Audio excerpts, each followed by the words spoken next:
नमस्कार दोस्तों, आज हम बड़ा ही महत्वपूर्ण विषय लेकर आए हैं।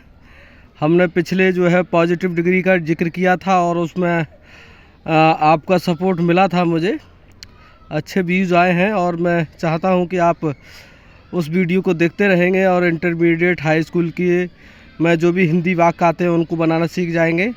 जैसे ही आप उनको बनाना सीख जाएंगे तो आपको पता चल जाएगा कि पॉजिटिव डिग्री में किस चीज़ का क्या क्या इस्तेमाल किया जाता है। फिर मैं जो है आपको कंपैरेटिव से सुपरलेटिव से डिग्री में चेंजिंग के बारे में बताऊंगा, जो कि इंटरमीडिएट में बताया जाता है। तो आज हम दूसरी डिग्री लेके आए हैं, कंपैरेटिव डिग्री। कंपैरेटिव शब्द से ही आपको पता चल रहा होगा, कंपेयर का मतलब होता है तुलना करना। तो कंपैरेटिव का मतलब इसमें जो है जिन हिंदी वाक्यों में दो वस्तुओं में तुलना की जाए तो हम उन वाक्यों में जो है कंपैरेटिव डिग्री होती है। एक बार से फिर सुन लें, जिन हिंदी वाक्यों में दो वस्तुओं में तुलना की जाएगी तो आप समझ जाएंगे कि वहाँ पर जो है कंपैरेटिव डिग्री का इस्तेमाल किया जाएगा। अब हम जो है इसके प्रयोग कैसे इस्तेमाल करेंगे वाक्य में, प्रयोग यानी कि बनाने का नियम जो है समझेंगे। ध्यान से सुने। देखिए, बनाने का नियम, तुलनात्मक शब्द की अंग्रेजी से पहले आप या तो मोर शब्द लगाएंगे या उस शब्द की अंग्रेजी में ईआर जोड़कर वाक्य बना देते हैं तथा उस तुलनात्मक शब्द के बाद देन का प्रयोग अवश्य करते हैं। कहने का मतलब, अगर आप इंग्लिश में कोई वाक्य देखना चाहते हो तो आपको समझ में आएगा कि उस वाक्य में मोर शब्द लगेगा या फिर उस शब्द की अंग्रेजी में यार लगेगा और उसके तुरंत बाद देन का प्रयोग होगा। आप इंटरमीडिएट कक्षाओं में जो है समझ जाएंगे कि ये कंपैरेटिव डिग्री का वाक्य। और हिंदी वाक्यों को भी बनाना सीख जाएंगे कि जब किसी भी दो वस्तुओं में तुलना की जाएगी तो समझ जाएंगे वहाँ कंपैरेटिव डिग्री है।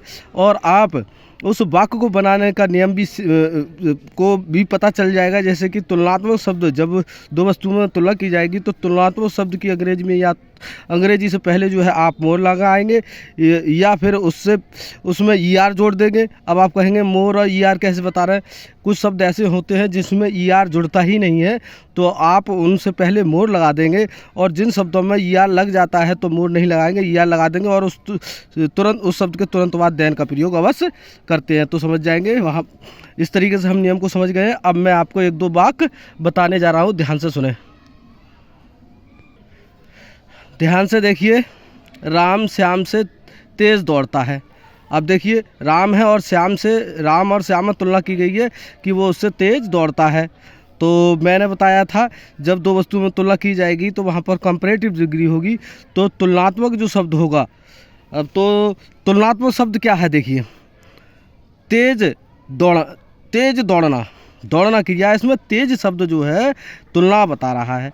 तो इस शब्द की अंग्रेजी में हम ईआर लगाएंगे या फिर उससे पहले मोर लगाएंगे। तो तातीते आया, प्रेजेंट इंडेफिनिट हो गया। तो कौन दौड़ रहा है? राम दौड़ रहा है ना श्याम से तेज। तो राम हमारा सब्जेक्ट है, तो राम रन्स। देखो, दौड़ता की तातीते की अंग्रेजी सिंगुलर सब्जेक्ट है तो राम में, तो राम रन्स। अब रन्स दौड़ता है कैसे? फास्ट लिखते हम, तो फास्ट में क्या लगा देंगे? ईआर, तो फास्टर। और मैंने बताया था जो ईआर वाला शब्द होगा अंग्रेजी का जिसमें ईआर जुड़ेगी उस शब्द के तुरंत बाद देन। तो राम रन्स फास्टर देन, और किससे? श्याम से।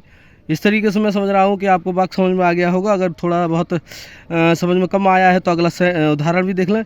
राधा करीम से बुद्धिमान है। अब राधा और करीम में तुलना की गई बुद्धिमानता से, तो तुलनात्मक शब्द हमारा क्या हुआ? बुद्धिमान।